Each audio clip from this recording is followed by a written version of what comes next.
Brought to you by Oxyrich. Manikchand Oxyrich, proudly Indian.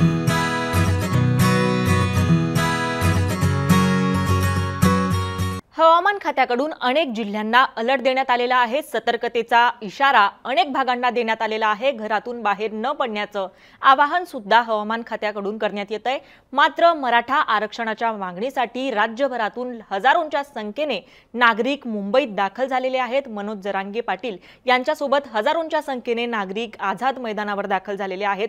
तर दुसरीकडे गणेशोत्सवासाठी सुद्धा नागरिक मोठ्या संख्येने घरातून बाहेर पडताना दिसतायत। मात्र हवामान खात्याने इथून पुढचे काही दिवस पावसाचा इशारा दिलेला आहे आणि आज सुद्धा हवामान खात्याने अनेक भागांना ऑरेंज अलर्ट आणि येलो अलर्ट सुद्धा दिलेला आहे। विजांच्या कडकडाटासह तुफान पाऊस बरसण्याची शक्यता अनेक भागांमध्ये वर्तवण्यात आलेली आहे।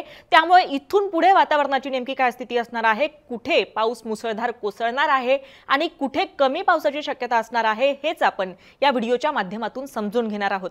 नमस्कार, मी छाया आणि आपण पाहताय वेदर रिपोर्ट। तर इथून पुढे वातावरणाची पावसाची काय स्थिती असणार आहे ते समजून घेण्यासाठी आपण आजची सॅटेलाइट इमेज बघणार आहोत, ज्याच्या माध्यमातून सागरी वाऱ्यांची नेमकी काय स्थिती आहे, बंगालच्या उपसागरात आणि अरबी समुद्रात काय स्थिती असणार आहे ते आपण समजून घेऊ शकतो। तर ही आजच्या तारखेची सॅटेलाइट इमेज आहे आणि यामध्ये आपण बघू शकतो की बंगालच्या उपसागरात अरबी समुद्रात मोठ्या प्रमाणात वादळी वारे वाहताना दिसतायत, मोठ्या प्रमाणात ढग दाटलेले दिसतायत। इकडे आपण बघू शकतो की बंगालच्या उपसागरातून इकडे ओडिशा राज्याकडून महाराष्ट्राच्या दिशेने वारे वाहताना दिसतायत।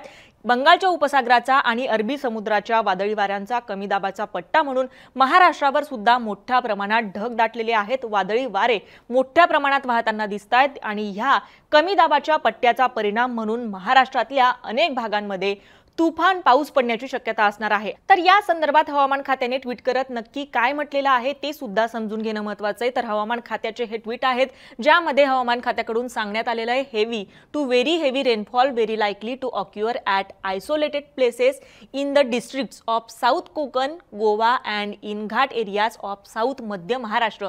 म्हणजे दक्षिण कोकण, गोवा आणि साऊथ मध्य महाराष्ट्र म्हणजे दक्षिण मध्य महाराष्ट्रातल्या घाट परिसरामध्ये, ज्यामध्ये सातारा, कोल्हापुराचा घाटाचा परिसर येतो, अशा भागामध्ये हेवी टू व्हेरी हेवी म्हणजे मुसळधार ते अति मुसळधार पाऊस पडण्याची शक्यता असणार आहे, असं हवामान खात्याने म्हटलेलं आहे। याचबरोबर आणखी एक ट्विट हवामान खात्याने केलेलं आहे, ज्यामध्ये सांगण्यात आलेलं आहे thunderstorms accompanied with lightning with heavy to very heavy rainfall in gusty winds 30 to 40 km/h very likely to occur at isolated places in the districts of North Konkan in Ghat areas of North Madhya Maharashtra and Marathwada। म्हणजे तासी 30 ते 40 km/तास वादळी वारे वाहण्याची शक्यता आहे। मुसळधार ते अति मुसळधार पाऊस उत्तर कोकण आणि नॉर्थ मध्य महाराष्ट्राच्या म्हणजे उत्तर कोकणाच्या आणि मराठवाड्याच्या घाट परिसरामध्ये पडण्याची शक्यता आहे, असं सुद्धा या ट्विटच्या माध्यमातून सांगण्यात आलेलं आहे। हवामान तज्ञ के.एस. होसाळीकर यांनी सुद्धा एक अत्यंत महत्त्वाचं ट्विट केलेलं आहे। नक्की काय म्हटलेलं आहे होसाळीकर यांनी हे सुद्धा आपण समजून घेणार आहोत। तर होसाळीकर यांनी सॅटेलाइट इमेज पोस्ट करत एक ट्विट केलेलं आहे, ज्यामध्ये त्यांनी म्हटलंय moderate to intense convection observed over parts of eastern Marathwada region and adjoint Vidarbha. म्हणजे मराठवाड्यातल्या काही भागांमध्ये आणि विदर्भाला लागून असलेल्या काही भागांमध्ये पाऊस पडण्याची शक्यता असणार आहे।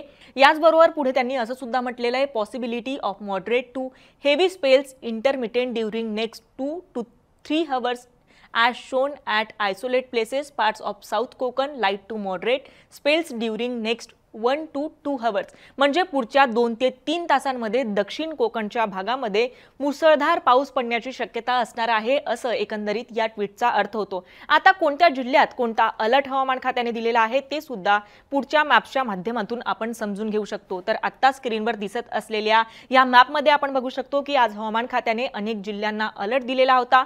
अनेक भागांना आज ऑरेंज अलर्ट सुद्धा वर्तवण्यात आलेला होता। संभाजीनगर, जालना, परभणी, हिंगोली, याचबरोबर रायगड, रत्नागिरी, सिंधुदुर्ग आणि जो घाटाचा परिसर आहे, मध्य महाराष्ट्राच्या घाटाचा जो परिसर आहे, ज्यामध्ये पुण्याचा घाटाचा पट्टा, साताऱ्याचा घाट परिसर आणि कोल्हापुराच्या घाट परिसराचा समावेश होतो, अशा या संपूर्ण पट्ट्याला ऑरेंज अलर्ट आज हवामान खात्याकडून वर्तवण्यात आलेला होता। विजांच्या कडकडाटासह तुफान पाऊस बरसण्याची शक्यता या पट्ट्यात वर्तवण्यात आलेली होती। तर उत्तर महाराष्ट्र, मध्य महाराष्ट्रातले काही जिल्हे, विदर्भ आणि मराठवाड्यातल्या सुद्धा काही भागांमध्ये पाऊस पडण्याची शक्यता आज वर्तवण्यात आलेली होती। येलो येलो अलर्ट आज हवामान खात्याने अनेक भागांना दिलेला होता। त्यानुसार आता तुमच्या भागात पाऊस पडतोय का किंवा तुमच्या भागात काय स्थिती आहे आम्हाला कमेंट करून नक्की कळवा। आता उद्या आणि परवाची नेमकी काय स्थिती असणार आहे ते सुद्धा पुढच्या मॅप्स मधून आपण समजून घेऊ शकतो। उद्या आणि परवा बऱ्यापैकी पाऊस ओसरलेला असणार आहे। उद्या आणि परवा म्हणजे 30 आणि 31 तारखेला कोणत्याही जिल्ह्याला ऑरेंज अलर्ट हवामान खात्याने दिलेला नाहीये। मात्र उत्तर महाराष्ट्रातलं जळगाव, धुळे, नंदुरबार याचबरोबर इकडे संभाजीनगर, जालना, परभणी, नाशिक, पालघर, रायगड, रत्नागिरी, सिंधुदुर्ग, पुणे, सातारा आणि कोल्हापुराचा घाट परिसर या भागांना येलो अलर्ट हवामान खात्याने दिलेला आहे। कमी आणि मध्यम स्वरूपाचा पाऊस या भागांमध्ये पडण्याची शक्यता असणार आहे।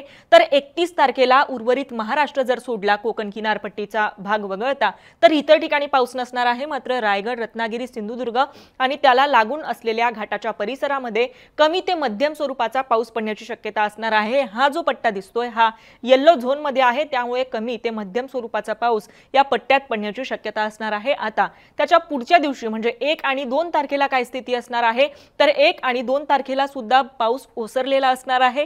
1 तारखेला रायगड, रत्नागिरी, सिंधुदुर्ग आणि घाटाच्या पट्ट्याला येलो अलर्ट दिलेला आहे। तर 2 तारखेला सुद्धा हा जो पूर्ण किनारपट्टीचा भाग आहे, हा पूर्ण किनारपट्टीचा भाग येलो झोन मध्ये आहे। पालघर पासून तर सिंधुदुर्ग पर्यंत याचबरोबर त्याला लागून असलेल्या घाटाच्या परिसरात सुद्धा पाऊस पडण्याची शक्यता असणार आहे। मात्र कमी आणि मध्यम स्वरूपाचा हा पाऊस असणार आहे। रेड किंवा ऑरेंज अलर्ट कुठेही देण्यात आलेला नाहीये 1 आणि 2 तारखेला। तर अशा पद्धतीने पावसाची काय स्थिती असणार आहे, इथून पुढे कुठे मुसळधार पाऊस असेल आणि कुठे पाऊस नसेल हे आपण या मॅपच्या माध्यमातून समजून घेतलेलं आहे। तुम्हाला वेदर रिपोर्ट संदर्भात किंवा तुमच्या जिल्ह्यासंदर्भात आणखी काही प्रश्न असतील तर आम्हाला कमेंट करून नक्की कळवा। आणि मुंबई तकला जर आपण नवीन असाल तर मुंबई तक चॅनलला सबस्क्राइब करायला विसरू नका। हा व्हिडिओ पाहिल्याबद्दल धन्यवाद।